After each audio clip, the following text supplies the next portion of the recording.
真的很震撼哎！这是我在越南游历1个多月见过最震撼人心的自然奇观——宁平长安风景区，越南8个世界遗产里唯一的世界文化自然双遗产。它不仅被称为陆地上的下龙湾，更藏着越南首个统一皇朝丁朝的历史遗址。在本期影片，你将能领略到全网罕见的陆龙湾航拍，这是一次难忘的旅程。这里可能是我觉得越南最奥秘的。现在就跟着阿树的镜头，沉浸式感受这座隐藏于越南千年古都的奇幻山水吧。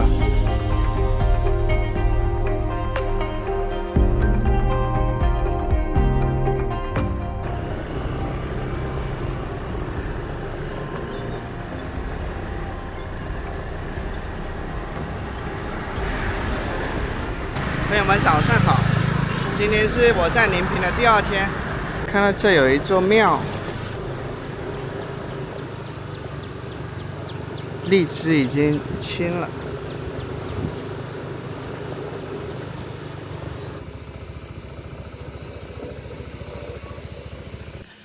上什么福？在我刚入境越南时，我看到无论在大城市河内，还是在偏远的乡村，其许多庙宇和古迹中写满了中文，而不是现代越南语，这是为什么？一座观音菩萨像，还有叫气千万像。这个庙宇是嵌到山的底部里面的。这小池塘养了很多鱼。到了长安景区的停车点，在景区停车场，你摩托车进来以后，他给你一张小票，出去的时候再付款。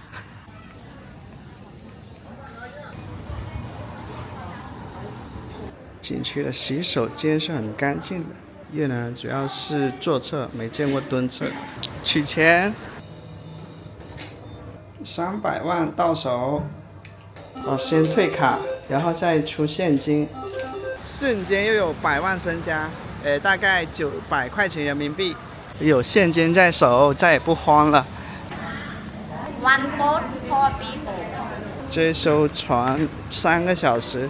这个玉米啊，这位大姐准备要吃了，我说哪里买的，她就说给你1万越南盾3块钱，真不好意思，这是一根难忘的玉米。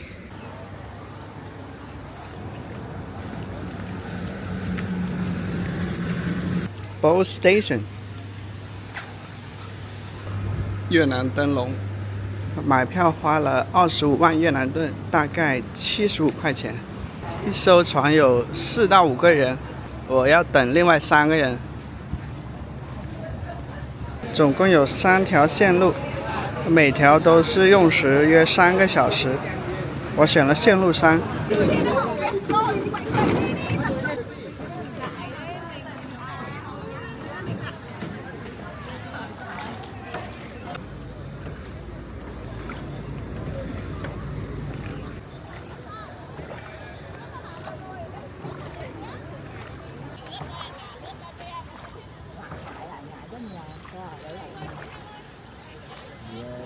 我现在理解了为什么越南河内的人力3轮车客人坐在前面呢？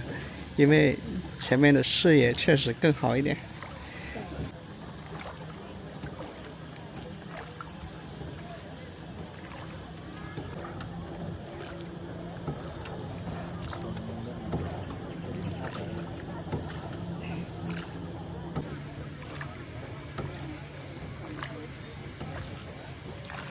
Chào hồ đúng không chú?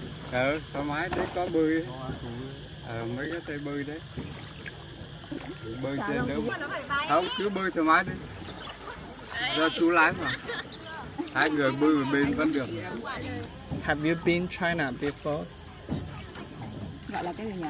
Của mấy à? 没有啊。你叫什么？我叫 Alice。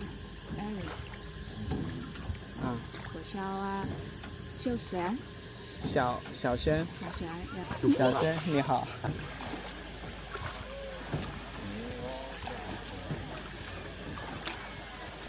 这里和中国桂林就很像了，中国桂林阳朔的玉龙河。我最开始拍视频的时候就是去桂林拍的，可以说是百舸争流啊。然后两岸是这些喀斯特小山包，只是船的样式不太一样。那边的这个船夫是站着的，这边是坐着的，而且这个是铁船，它虽然铺了一点竹排，但它是铁的一个架构。你像桂林那个是木，是真正的竹排，如果我没记错的话。China 啊，很好看啊，这就是我拍的桂林玉龙河的景象。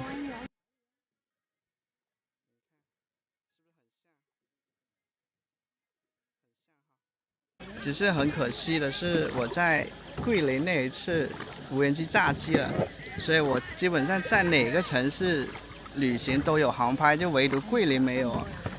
后来花了600块钱，请了一名当地的村民上山把无人机捡回来了。捡回来以后，我已经要离开桂林了，可能以后还会再去桂林。现在呢，到第一个停靠点了，就是这个，从这出发到这里叫 Train Temple。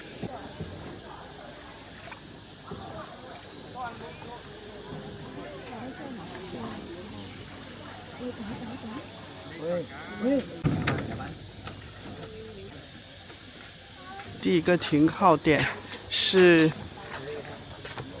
长安突府。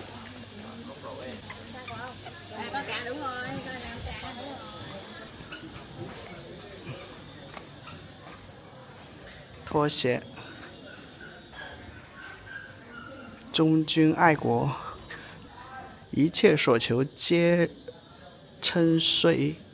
越南的这些稍微有历史的一些庙宇啊，都是看得到繁体字中文的。法国殖民以前呢，越南是使用中文的一个地方。在公元前3世纪，中国秦朝征服了越南北部地区。在公元前1世纪到10世纪的大部分时间里，越南受中国古代各政权的统治，直到公元968年，丁部落在平定南北战乱之后呢，统一了越南，称帝，建立了丁朝。这是越南首个南北统一且独立的王朝，定都于今天我们游览的宁平省华吕市。而眼前这一座庙宇供奉的就是丁朝的4位建国功臣，是丁部领及丁先皇的亲信和护国将领，他们都是丁部领统一越南、建立丁朝的重要武将和谋臣，在越南历史上有极高地位，被后人尊为忠臣圣将。而臣在古越南汉文中有报告、通报的意思。传说中，在进入华吕古都或进入皇宫时，需先在此庙呈报神灵，以示尊敬。浩气一扬，东西而南北，太平名将富千载。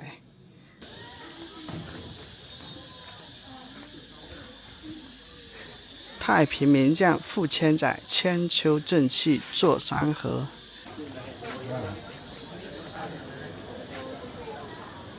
到处能看到这一句话，叫太平名将富千载。很快呢，我们将游览第一个洞穴啊，这是我最期待的部分，就是从这里，它这个是最长的一个洞穴，有1000多米，真的非常期待。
在这里换一艘船。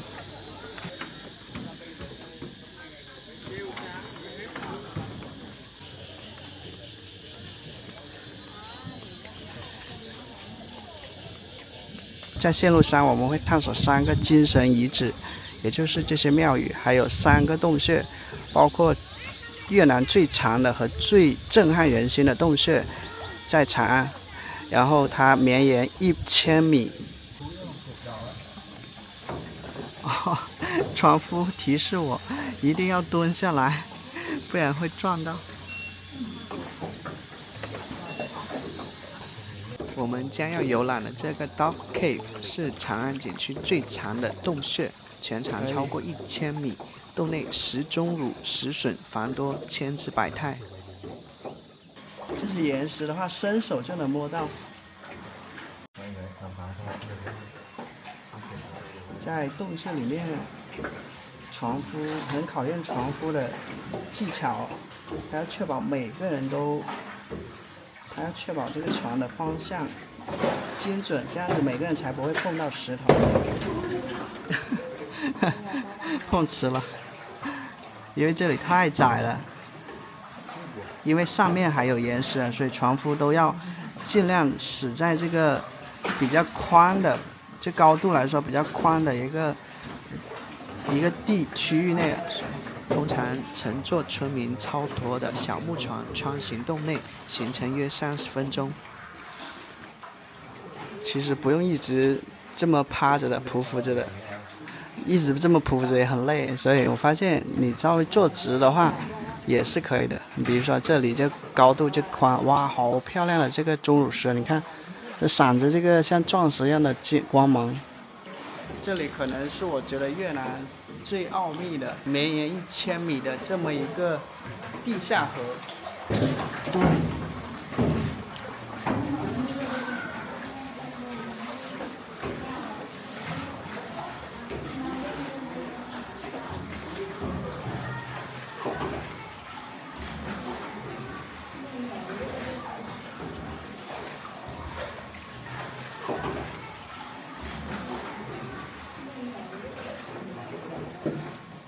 像下龙湾也有一个划船穿洞穴的内容啊，但是那个洞穴就比较短了，大概划个30秒就划过去了。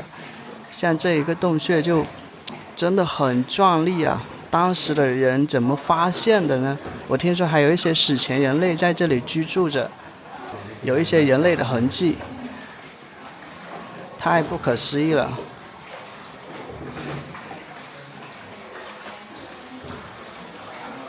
哦，到这可以稍微伸直身体了。哇塞，这个体验太好玩了吧！72块钱的门票，居然有这么高级的体验。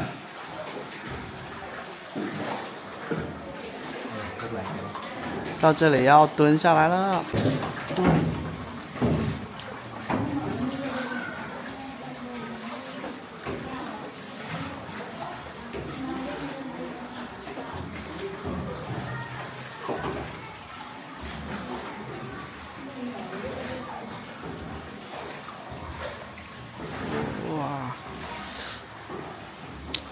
我想想觉得真不可思议啊！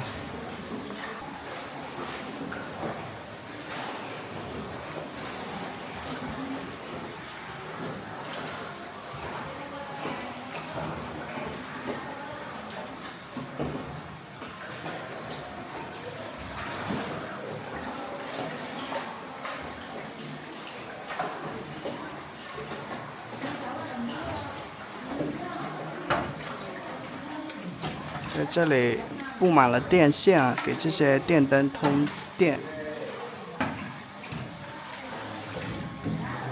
但是这里好矮啊！你看一下上面，所以在这个地方啊，不能光靠船夫的，你一定要自己也小心，因为这些那石头的话，猛不丁的就掉下一颗来。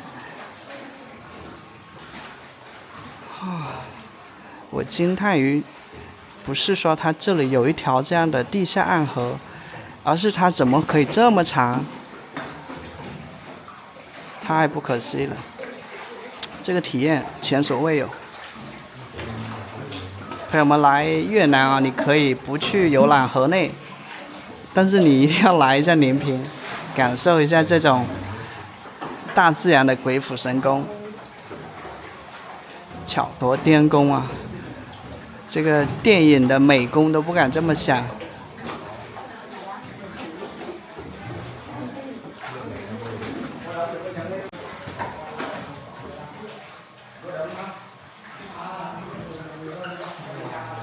真的很震撼哎！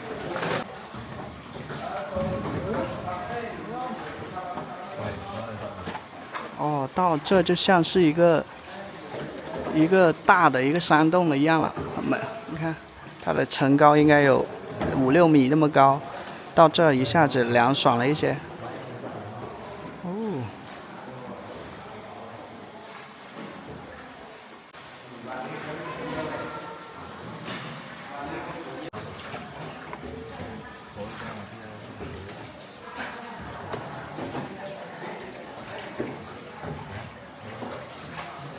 哇，这好低，注意。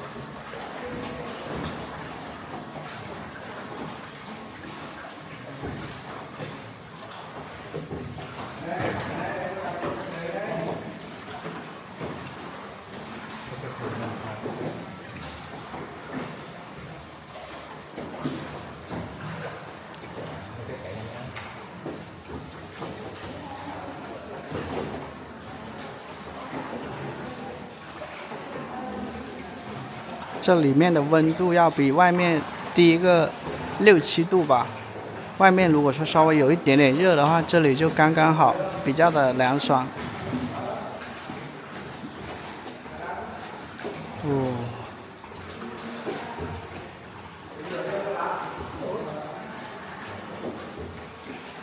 我是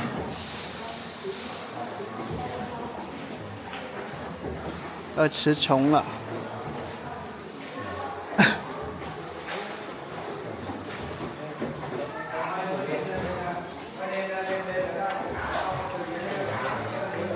那它72块钱怎么能做到这么高的性价比呢？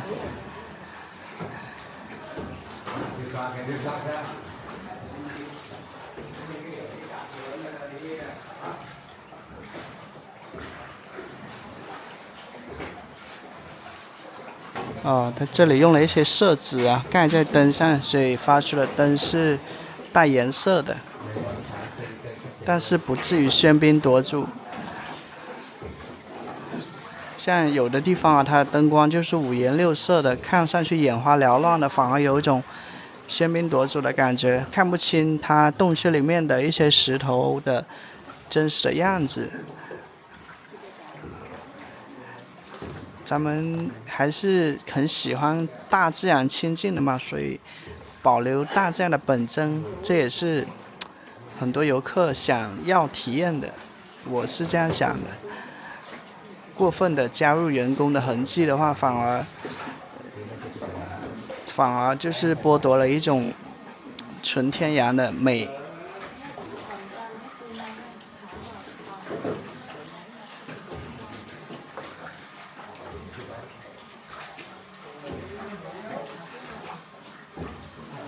哦，到这个洞穴呢，就是三角形状的，就两边的岩石是一个锥形的，有意思，有意思啊，太值了，宁平没有白来。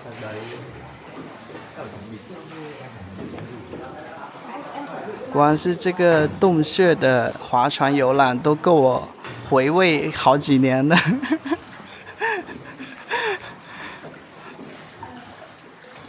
因为像刚才在这个外面划船啊，我倒觉得并不新鲜，因为广西很多地方有。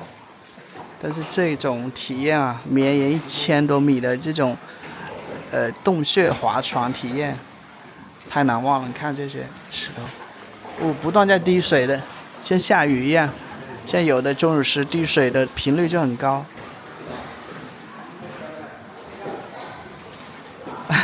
我甚至想，这个视频要不要不剪了，就是原汁原味的保留下我拍的所有内容啊。这样子大家看了我视频就等于是来过一次了。所以如果这个视频有点长的话，就是大家也不要嫌长。哦，前面游客发出惊呼声，是好像掉下一块石头吧，还好没砸到人。是掉下一块石头，还是有人碰到这个钟乳石了？你看，突然就有一个这种，如果你稍不注意，真的可能会磕到头。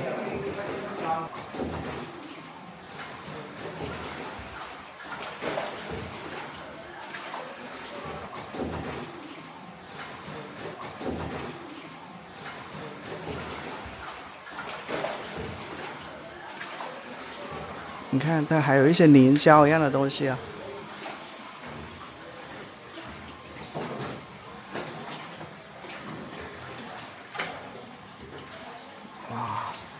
你看啊，这2块大的钟乳石，你看它是圆形的，好特别啊，都快探到水里面来了。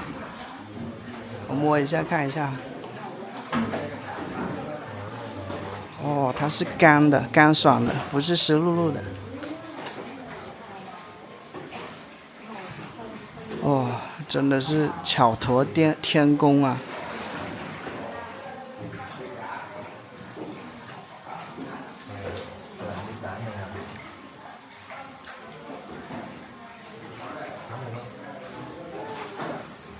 看这些，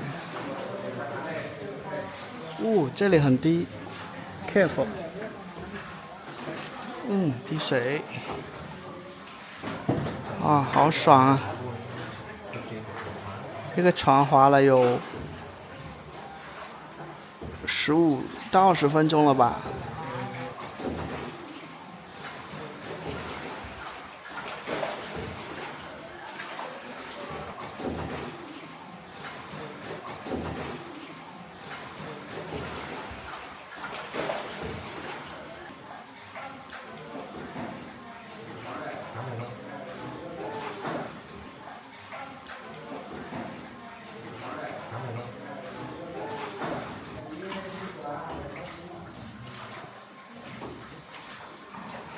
哇，就颇有一种桃花源记啊，豁然开朗啊！到这个地方，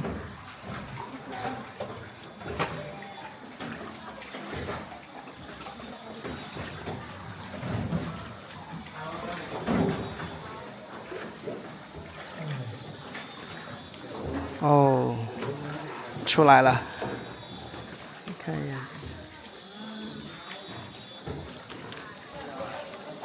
有意思啊！你看船夫的那个身体是鼓鼓的，因为他穿的衣服带有电风扇的。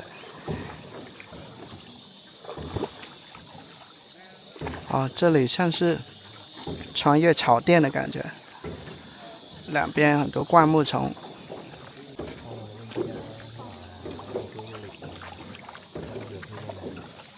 可以。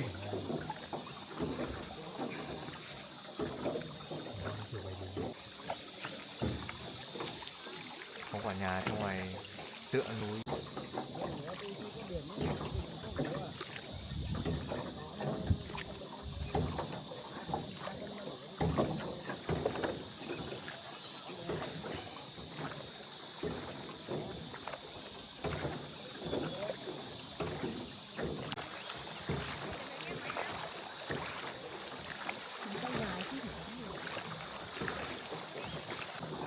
船上备了伞，准备要进第2个洞穴了。游客还可以体验划船的乐趣，只要你想，船上有很多桨板的。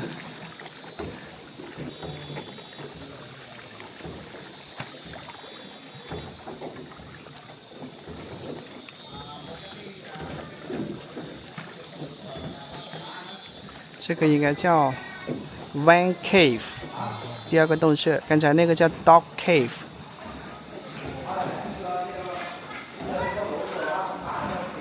哦，这个洞穴它就比较的像是一个，这个比喻不好，但是我想到的就是那种，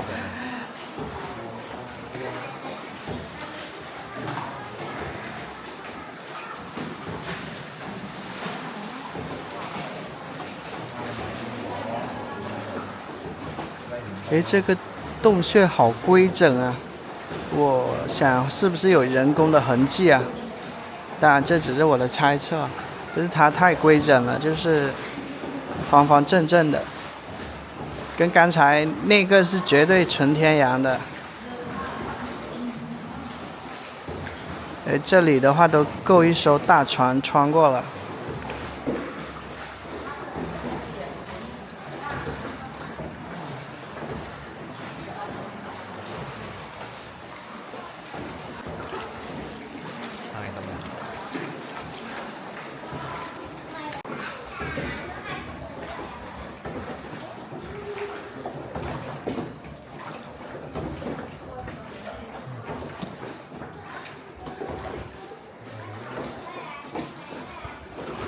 一开始我还觉得，为了拍摄这一个景点，我需要花3个小时，是不是时间有点久了？花在这上面的时间有点久了，能不能1个半小时就解决战斗？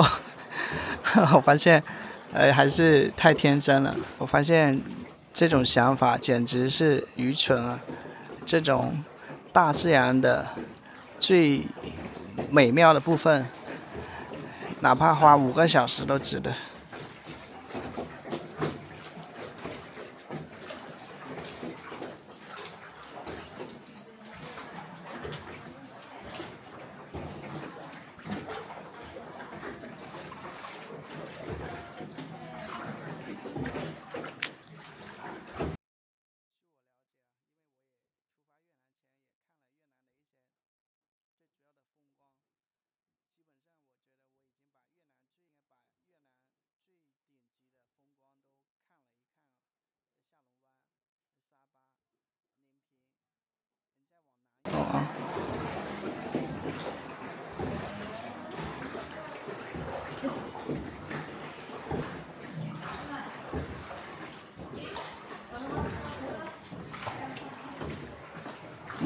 像第2个洞穴就比较快就出洞了，叫 Van Cave， 大概划了5到10分钟吧。这个长度应该是刚才的1/3吧，可能，或者1/2。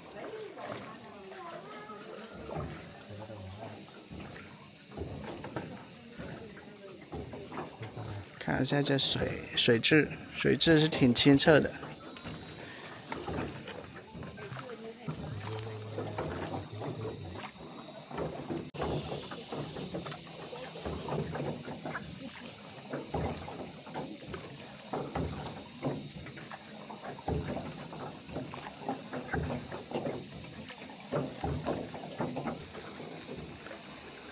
这个时候应该是捡垃圾的吧。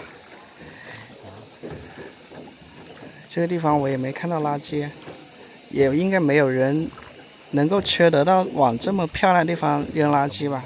这些山头被这些藤状的植物给包裹着了，披上了一件绿色的风衣。准备到第2个停泊点了，两岸猿声啼不住，轻舟已过万重山。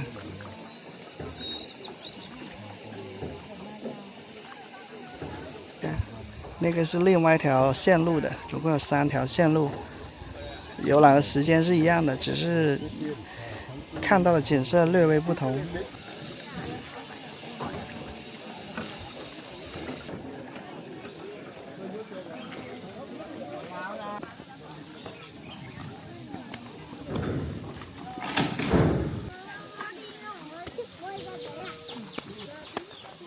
哇，好多的菠萝蜜啊！你看一排的树上面都挂着菠萝蜜，这一棵挂了更多，这个品种不一样吧？哦，哇！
一些茅草房，这些庙宇呢，能够体现越南王朝的一个历史。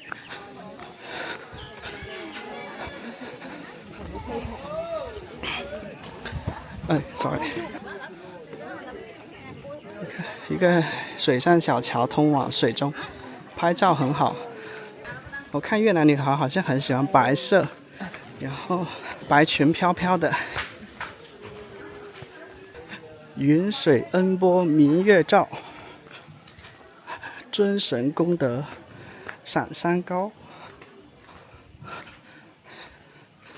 我看一下这个庙宇叫Su Oi Tien Temple， 在山脚下。回到前面提到的一个问题，在越南许多庙宇和古迹中，为何写满中文而不是现代越南语？我们前面聊到，从公元前3世纪开始，越南呢就在中国各个古代政权的统治之下，汉字成为越南官方、宗教、教育、司法等领域唯一使用的文字。越南的贵族阶层和文人几乎都精通汉文，建立了越南首个南北统一的封建政权。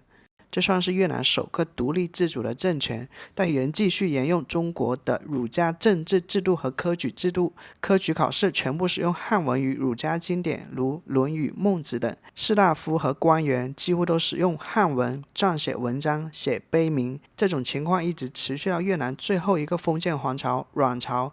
但其实从19世纪末开始，法国对越南实行殖民统治，强推国语字及现代越南语拼音文字，并废除汉字和南字，以拉丁化拼音文字为主的现代越南语才逐渐成为主流。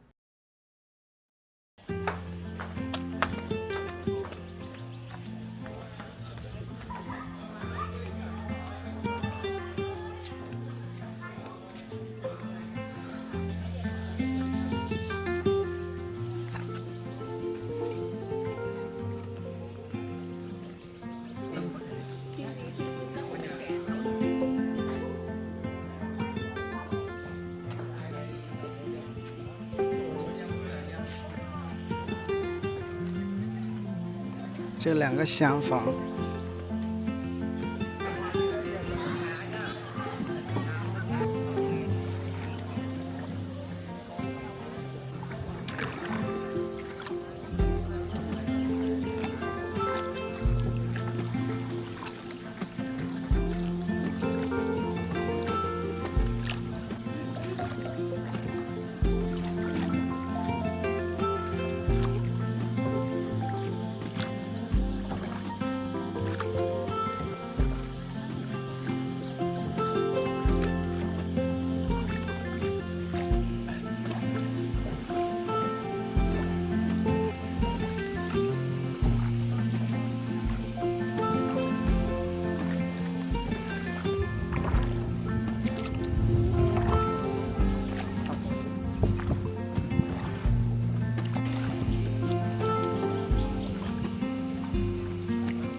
，đưa chú chụp đó.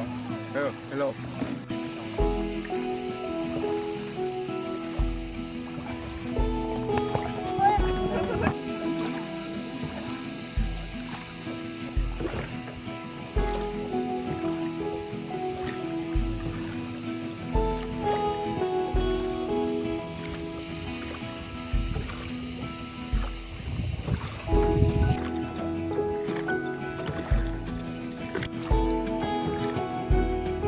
大叔告诉我们，他从事这份工作25年。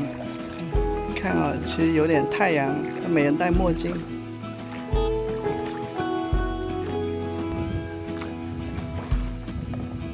太阳变大了，大叔也戴上帽子了。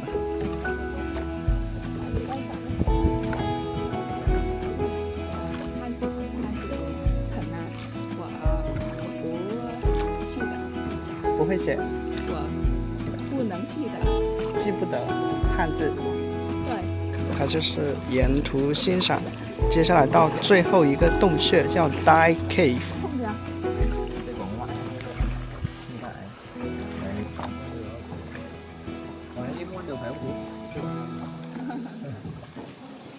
可以看到啊，这里有牌子写着，这个洞穴有150米长。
到第3个停靠点的时候呢，就有2个选择了，一个选项是去那个水上的亭子那里，然后另一个选项是来这里参观这些庙宇。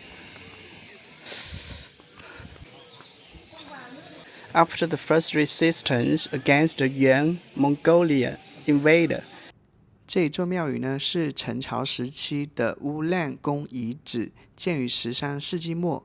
当时越南的陈朝击退蒙古元军，也就是中国元朝的第3次南侵后呢，陈胜忠为了避世休闲、巩固政权而秘密建造的一处宫殿和军事基地。此地位于喀斯特山水之间，水网密布，四面环山，仅靠水路进出，地势极为隐蔽，是天然的军事屏障，也是抗元战争的重要秘密后方。陈胜忠后来在此剃度出家，创立了越南禅宗竹林禅派，此地呢因此成为了禅宗圣地。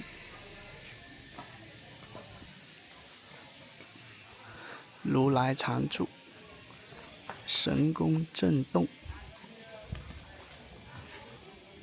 圣德云行。到这个就不用脱鞋了，看人们都穿鞋进来。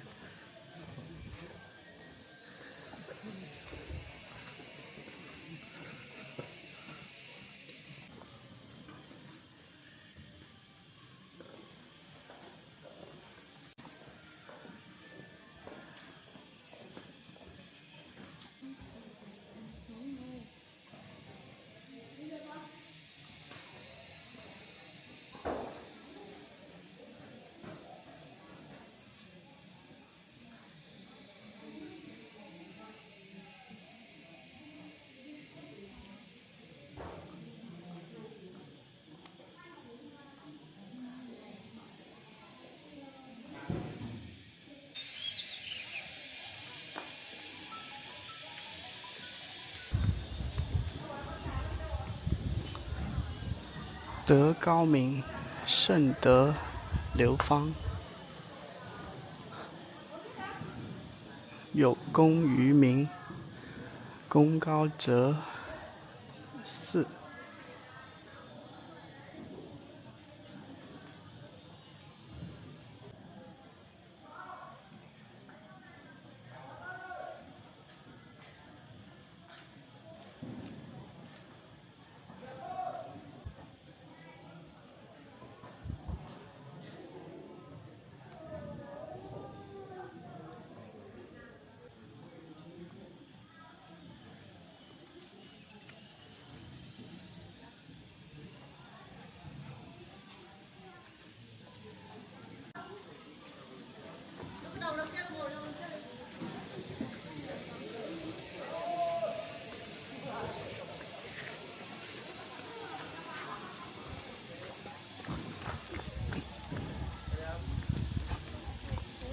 OK。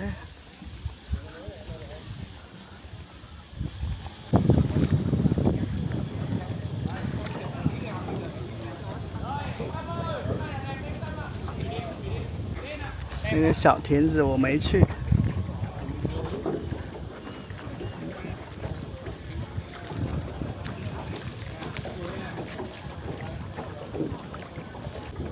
这就回程了，因为已经游览完这一个 Royal Steps 了，现在就回到这个码头那里。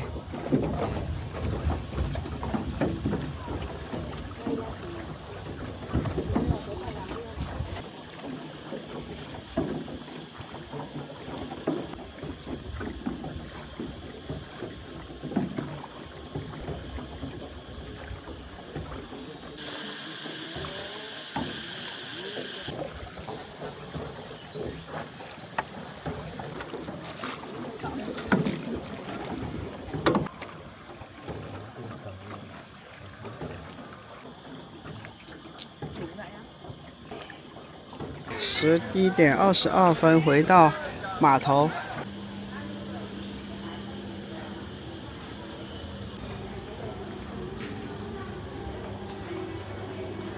到处能看到龙的图案。这是一个马路的地下通道，前往刚才的售票点。这有一些艺术。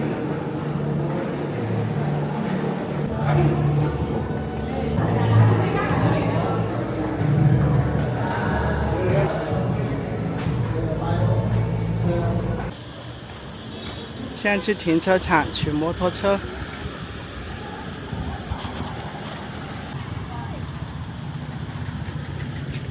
停车费收了15000越南盾，大概4块5。